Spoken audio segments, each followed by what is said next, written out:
കേന്ദ്രത്തിനെതിരെ മുഖ്യമന്ത്രി 12-ാം തീയതി സത്യാഗ്രഹം നടത്താൻ പോവുകയാണ്. കഴിഞ്ഞ 10 വർഷത്തിൽ നടത്തുന്ന രണ്ടാമത്തെ സമരമാണ്. പണ്ട് നിരന്തരമായി കേന്ദ്രത്തിനെതിരെ സമരം ചെയ്തുകൊണ്ടിരുന്ന കേരളത്തിൽ CPM മുഖ്യമന്ത്രിമാരുണ്ടായിരുന്നു. ശ്രീ പിണറായി വിജയൻ ചെയ്യുന്ന രണ്ടാമത്തെ സമരം ഇതൊരു വഴിപാട് സമരം മാത്രമാണ്.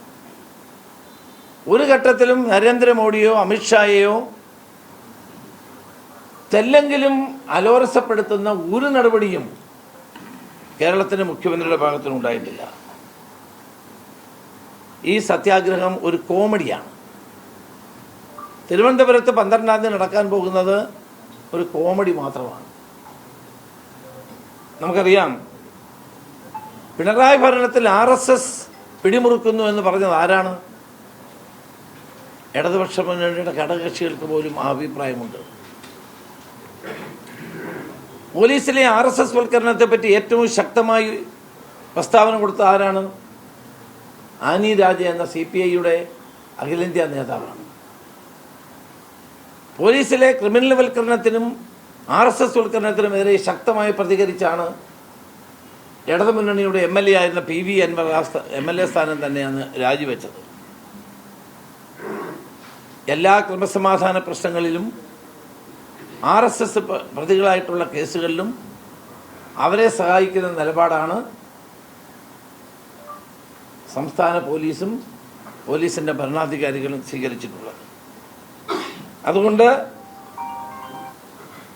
RSS നേതാവായ വത്സൻ തില്ലങ്കേരി സന്നിധാനത്ത്, ശബരിമല സന്നിധാനത്ത് 18-ാം പടിയിൽ കയറിയ മൈക്ക് ഉപയോഗിച്ചത് നമ്മളാരും മറന്നിട്ടില്ല.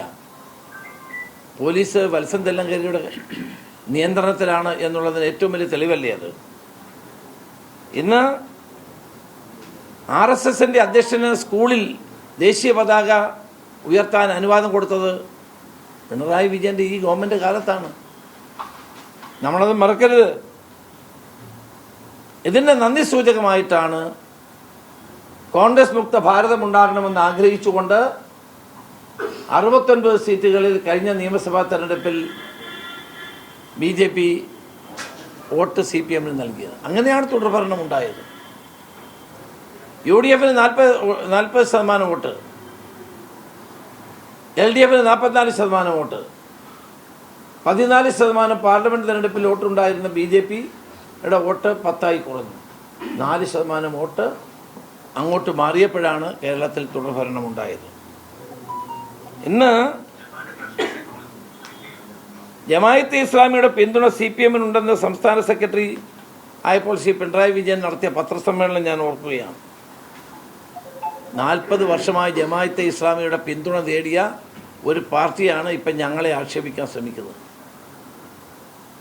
അപ്പോൾ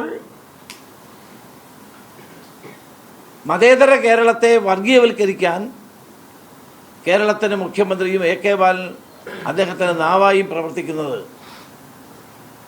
ഒരിക്കലും മതേതര വിശ്വാസികളായ ജനങ്ങൾ അംഗീകരിച്ചു കൊടുക്കില്ല.